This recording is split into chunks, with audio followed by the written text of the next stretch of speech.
Se a do të shpall qeveria gjendje krize në vend të martën, varet nga vendimi i Komisionit Rregullator për Energjetik, i cili të hënën do t'i publikojë çmimet e reja të karburanteve. Kryeministri Hristijan Mickoski deklaroi se menjëherë të martën në mbledhje të qeverisë do të intervenojë nëse ka rritje dramatike të çmimit. Ai siguroi se ka mjaft naftë dhe derivate të naftës dhe se qytetarët duhet të jenë të qetë. Ligjërisht ekzistojnë masa me të cilat mund të intervenohet, por për të miratuar ato duhet të shpallet gjendje krize. Цената на нафтата и нафтените деривати кај нас е драматично поевтина од таа како што е во соседството, да речеме ако е во Србија 120 денара отприлика литар, кај нас е 70 и нешто.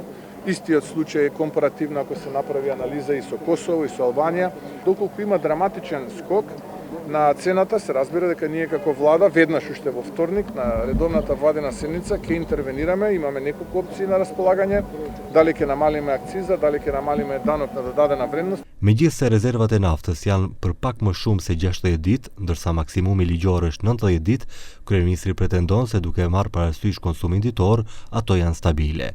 Ai konfirmoi se ka pasur informacione për ndalime dhe kufizime për furnizimin me naftë në disa stacione benzine, por tha se inspektimet po bëhen në terren dhe njoftoi se do të monitorohet edhe puna e marketeve.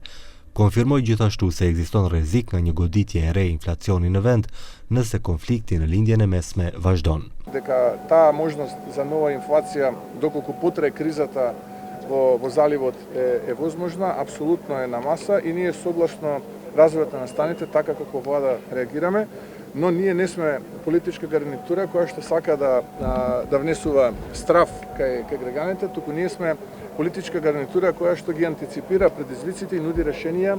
Ngjarjet në lindjen e mesme gjithashtu e tronditën parashikimin global për inflacionin. Ka frikë nga presioni i ri mbi çmimet nëse konflikti vazhdon. Organizata për ushqim dhe bujqësi e Kombeve të Bashkuara tashmë regjistroi rritje të çmimit të grurit, vajrave bimore dhe disa llojeve të mishit. Ka rritje edhe tek çmimet e naftës. Dje bursat u mbyllën me çmim afërsisht $93 për fuqi, por frika është se mund të shkojë edhe mbi $100 për një fuqi naftë.